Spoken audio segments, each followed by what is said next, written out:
बिस्मिल्लाहिर्रहमानिर्रहीम अस्सलाम वालेकुम। Welcome to my food facts. कैसे हैं आप सब? अल्लाह पाक से मेरी दुआ है कि आपको अपने प्यारों के साथ खुश और आबाद रखे और आप पर अपनी रहमत का साया बनाए रखे, आमीन। आज मैं बना रही हूँ ऑरेंज मामलेट और उस सिर्फ दो चीज़ों से। ऑरेंज लूँगी और साथ में चीनी, और इसमें कोई जेलाटिन मैंने यूज़ नहीं करनी। चीनी मैंने एक प्याली ले ली है, दो मैं इस यहाँ पे ऑरेंज यूज़ करूँगी।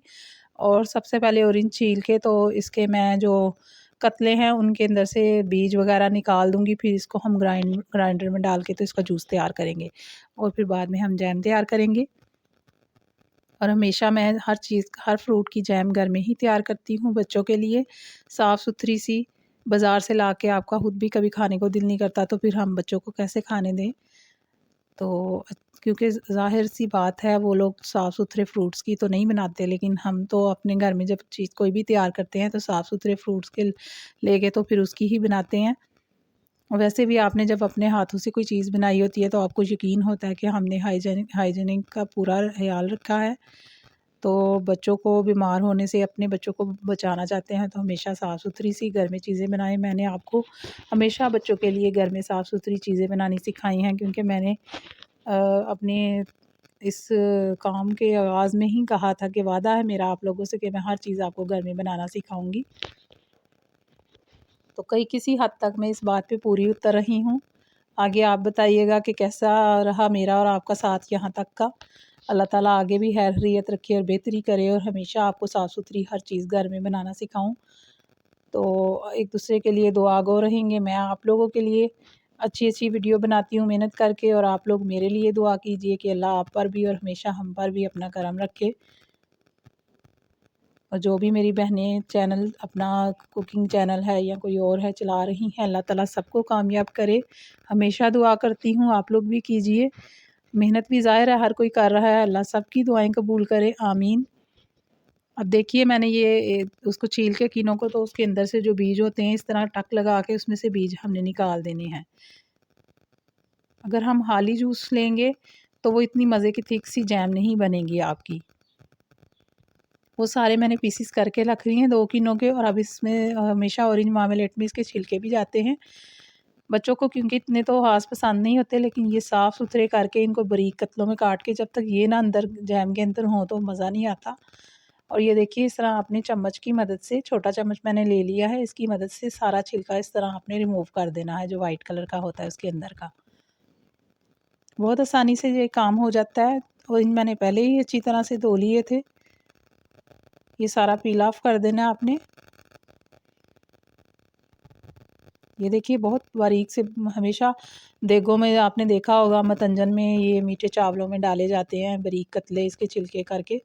पंसारियों से हमेशा ये कटे हुए मिलते हैं, वो लोग तो वही यूज़ करते हैं जो देगे बनाते हैं, लेकिन घर में आप खुद इसको बारीक बारीक काट के तो इसको सुखा सकते हैं। सुखा के आप काफ़ी टाइम के लिए रख सकते हैं।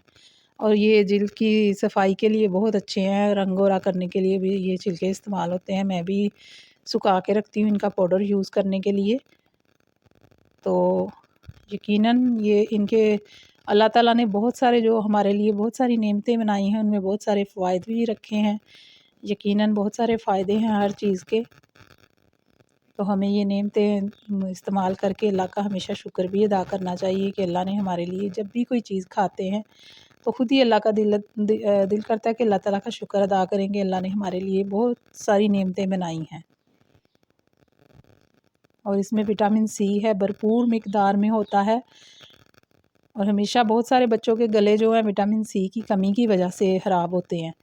तो विटामिन सी की कमी पूरी हो तो गला ठीक हो जाता है, लेकिन कुछ लोगों को सूट नहीं करता गले ख़राब में ये, बहुत सारे लोगों का, लेकिन विटामिन सी की कमी से ही गला ख़राब होता है। चलिए अब मैं इसका जूस बना लेती हूँ। जो 2 मैंने ऑरेंज कतले काट के उसमें से बीजीज निकाल के रख दिए थे। अब हम एक पैन में ये जो मैंने जूस बनाया ये डालेंगे।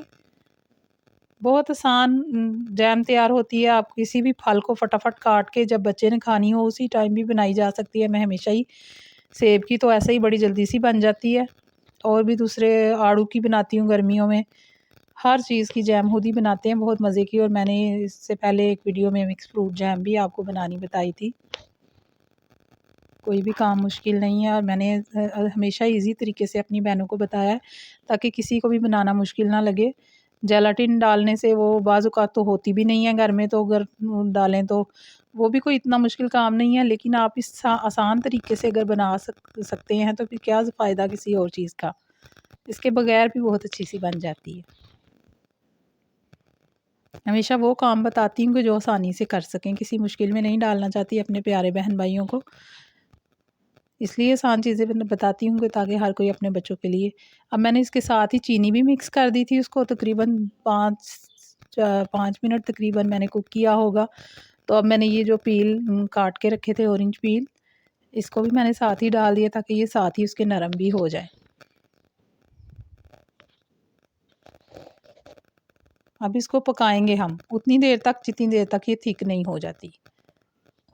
और ये नेचुरल तरीके से थिक करनी है, मैंने इसमें कोई वो जेलाटिन नहीं डालना, इसलिए इसको ज़्यादा देर कुक करना पड़ेगा। और बिल्कुल ये बाज़ार जैसी ही तैयार होती है, इसमें कोई फ़र्क नहीं आता। जब आप देखेंगे, जब मैं बना लूँगी तो देखिए कितनी अच्छी बनी है।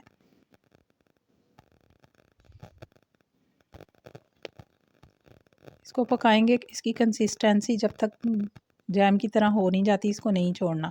और वो आपको पता लग जाएगा जब इसके बबल बनना शुरू हो जाएंगे, तो आपको पता लग जाएगा कि हमारी जैम तैयार हो चुकी है। या फिर इसके चेक करने के एक तरीका है, आप इसको तो प्लेट में या किसी चम्मच में डाल के फ्रीज़र में रखें कुछ सेकंड्स के लिए। अगर तो ये आपके उखेड़ने से ये आराम से आसानी से उखड़ जाती है जिस तरह जैम होती है, तो समझ आइए जैम तैयार है। अगर ये नहीं, या फिर आप उल्टा करके देखें तो अगर ये नीचे टपकेगी तो फिर समझ आइए कि जैम तैयार नहीं हुई अभी। अभी देखिए कितनी थिक हो गई है। इसको मैंने तकरीबन 20 से 25 मिनट तक कुक किया है। अभी 2-3 मिनट और इसको पकाऊंगी और फिर आपको चेक कराती हूँ कि कैसे बबल बनते हैं, तो आपको पता लग जाएगा कि आपकी जैम बिल्कुल तैयार है।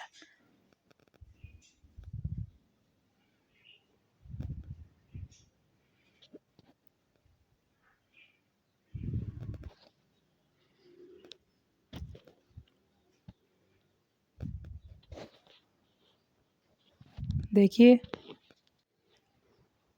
अभी बस इसको मैं ठीक 2 मिनट के बाद चूल्हा बंद कर दूंगी इसके नीचे से।